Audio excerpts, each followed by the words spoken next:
Value zone hyper mart ఇప్పుడు మన అమీర్పేట్ లో ఈ సెప్టెంబర్ 18న గొప్ప ప్రారంభం.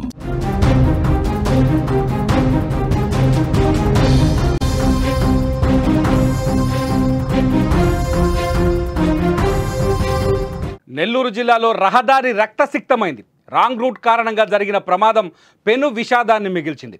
సంగం మండలం పెరమన వద్ద జాతీయ రహదారిపై టిప్పర్ కారు ఢీకొన్నాయి.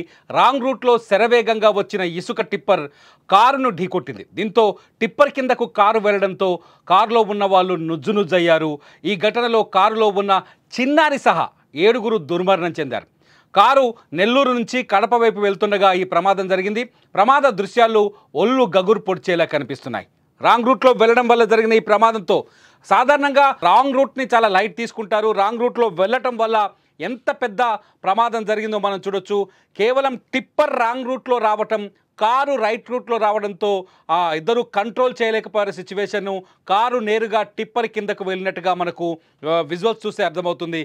అనవసరంగా అన్యాయంగా కేవలం ఒక డ్రైవర్ తెలివి తక్కువ నిర్ణయం, ఒక టిప్పర్ డ్రైవర్ తెలివి తక్కువ నిర్ణయం వల్ల 7 బలైపోయారు. చిన్నారి సహా ఒక కుటుంబం అంతా ఇప్పుడు తీవ్ర విషాదంలోకి వెళ్ళింది. ఈ ప్రమాదానికి సంబంధించిన మరింత సమాచారాన్ని మా ప్రతినిధి ఉమాశంకర్ అందిస్తారు. ఉమాశంకర్, అసలు ఈ ప్రమాదం ఎలా జరిగింది? సీన్ చూస్తే టిప్పర్ని మిస్టేక్ ఉన్నట్టుగా చాలా స్పష్టంగా కనిపిస్తోంది.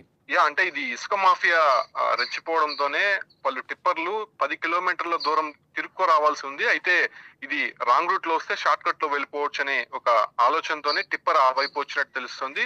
సరిగ్గా ఒక 2 వారాల ముందు కూడా అదే ప్రాంతంలోనే రోడ్డు ప్రమాదం జరిగింది. 5 ఏదైతే మెడికల్ స్టూడెంట్స్ కూడా స్పాట్ లోనే చనిపోవడం జరిగింది. కేవలం ఇసుక మాఫియా కారణంగానే ఇప్పుడు కూడా ఏదైతే నెల్లూరు నుంచి ఆత్మకూరు వైపు వెళ్తోంది, సంగం మండలం పెరమన అనేటువంటి ప్రాంతంలో ఈ కారు వెళ్తోంది. అయితే ఒక చిన్నారితో పాటు 6 ఉన్నట్టయితే తెలుస్తుంది. 6 స్పాట్ లోనే చనిపోయారు.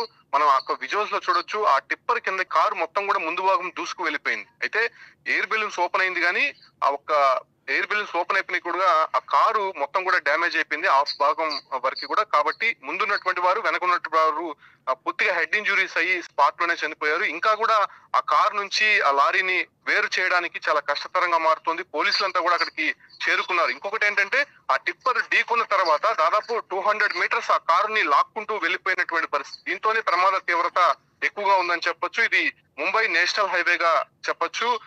ఒక్క ఫ్యామిలీకి సంబంధించినటువంటి వారు ఏదైతే నెల్లూరు నుంచి ఆత్మకూరుకి వెళ్తుండగా తెలుస్తోంది. అది నేషనల్ హైవే కాబట్టి సాధారణంగా 100 కిలోమీటర్ స్పీడ్ లో కార్లు వెళ్తూ ఉంటాయి కాబట్టి, సో ఆ కారు వెళ్తున్నటువంటి సమయంలో ఎదురుగా టిప్పర్ కూడా అదే రేంజ్ లోనే వస్తుంది. సో ఇద్దరు కూడా వేగంగా ఢీకొనడంతో ఒక్కసారిగా కారు అంటే టిప్పర్ రాంగ్ రూట్ లో వస్తున్న టిప్పర్ అంత స్పీడ్ గా వస్తుంది అంటే అక్కడ ఎటువంటి ట్రాఫిక్ నిబంధనలు లేవా? ఎవరు పట్టించుకోవట్లేదా? మీరు చెప్తున్నారు ఇసుక మాఫియాకు సంబంధించిన టిప్పర్లు ఇవని చెప్తున్నారు. అంటే ఈ టిప్పర్లను కంట్రోల్ చేసే వ్యవస్థ లేదా అక్కడ?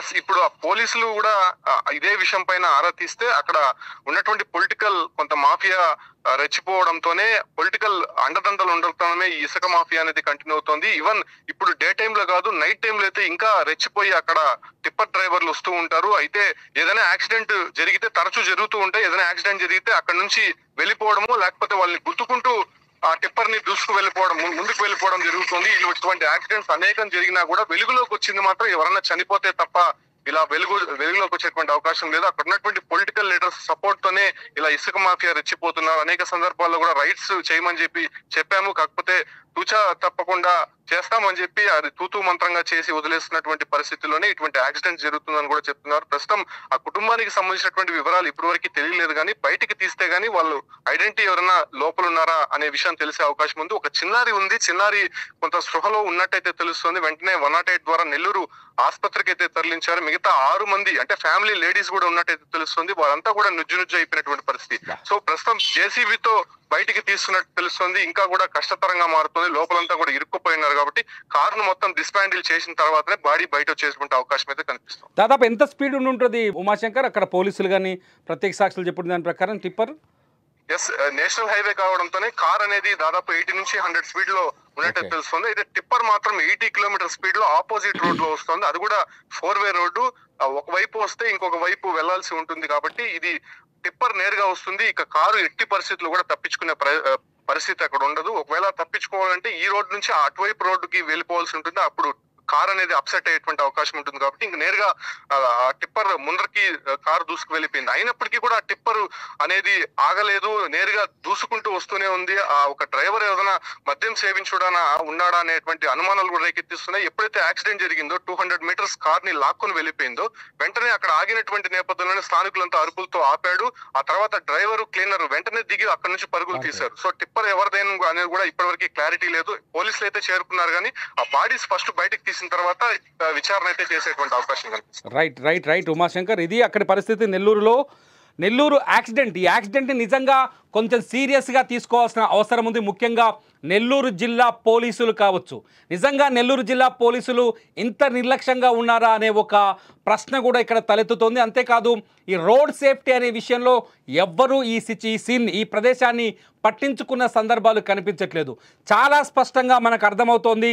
హైవే పైన, ముంబై హైవే పైన కారు దాదాపు 100 కిలోమీటర్ల వేగంలో తన సైడు తన రైట్ వేలో కారు వెళ్తోంది. కారుకు ఎదురుగా టిప్పర్ 80 కిలోమీటర్ల వేగంతో, గంటకు 80 కిలోమీటర్ల వేగంతో ఇసుక లోడుతో ఆపోజిట్ వేలో వస్తుంది. ఇది చాలా దుర్మార్గమైన విషయం.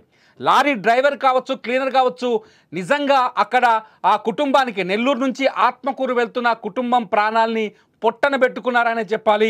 ఒక రకంగా చెప్పాలంటే ఈ 7 మందిని వాళ్ళు హత్య చేశారు అని మాత్రం ఖచ్చితంగా అనవలసిన పరిస్థితి ఏర్పడుతుంది.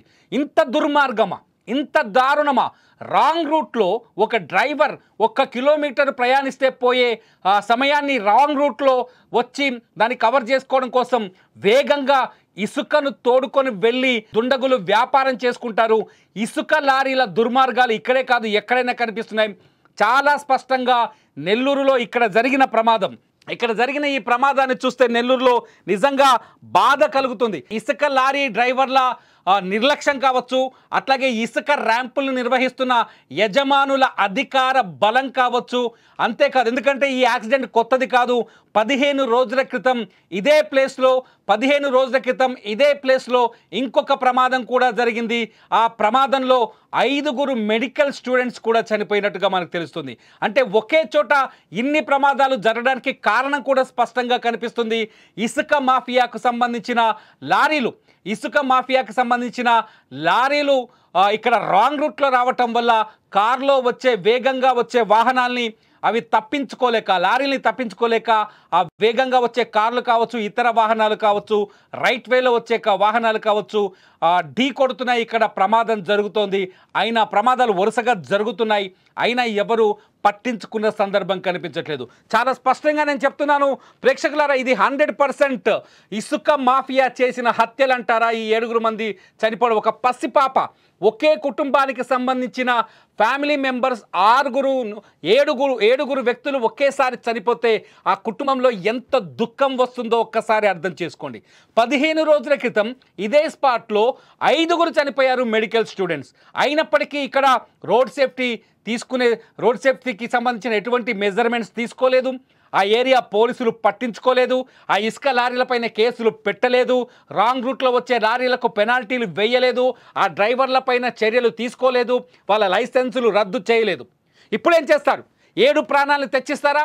మొన్న పోయిన 5 ప్రాణాలు, ఇవాళ పోయిన 7 ప్రాణాలు, మొత్తం 12 మంది అన్యాయంగా ఈ టిప్పర్ లారీలకు బలైపోయారు. ఈ 12 మంది ప్రాణాలను తిరిగి తీసుకురాగలరా? నేను ప్రశ్నిస్తున్నాను. నెల్లూరు జిల్లా పోలీసులను కూడా అడుగుతున్నారు, ఇది మీ నిర్లక్ష్యం కాదా? రాంగ్ రూట్లో ఇక్కడ టిప్పర్ లారీలు ఇసుక లోడ్లతో వెళ్తుంటే మీరేం చేస్తున్నారు? నెల్లూరు జిల్లా పోలీసులు ఖచ్చితంగా వీళ్ళపైన కఠినమైన చర్యలు తీసుకోవాల్సిన అవసరం ఉంది. ఈ టిప్పర్ యాక్సిడెంట్ చేసిన లారీ డ్రైవర్ లైసెన్స్ని రద్దు చేయాల్సిన అవసరం ఉంది. అంతేకాదు ఈ టిప్పర్ లారీ యజమానిని జైలుకు పంపించాల్సిన అవసరం కూడా ఉంది. ఆ 7 మంది కుటుంబాలకి ఇన్సూరెన్స్ వస్తే సరిపోతుందా? ఆ కుటుంబానికి తీరని దుఃఖం ఏర్పడింది కదా, ఆ దుఃఖాన్ని మీరు ఎలా బ్యాలెన్స్ చేస్తారు? కేవలం మీ నిర్లక్ష్యం వల్ల, మీ అహంకారం వల్ల టిప్పర్ లారీ డ్రైవర్ కావచ్చు, యజమాని కావచ్చు, ఇసుక ర్యాంప్ ఓనర్లు కావచ్చు, వాళ్ళ అహంకారం వల్ల అన్యాయంగా కుటుంబం బలైపోయింది. మీరేమంటారు? ఈ వీడియో కింద కామెంట్ చేయండి.